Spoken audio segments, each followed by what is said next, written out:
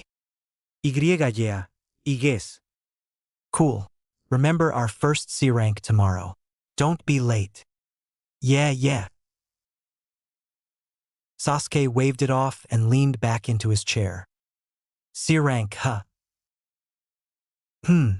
Sasuke? "Nothing, really. Just thinking to myself. Are we really ready for this C rank? Don't sweat over it. Most of it's just patrol, scouting, retrieval of trivial scrolls. There's only a slim chance of actual danger." Naruto almost laughed at his own statement. His team had gotten that slim chance, the damn slim chance that took his friend's dream. He'd damn well kill himself before he let his new team go through the same thing. Naruto couldn't help but chuckle out loud, catching the attention of Sasuke. "What's so funny, Naruto-sensei? Just thinking about my first C rank."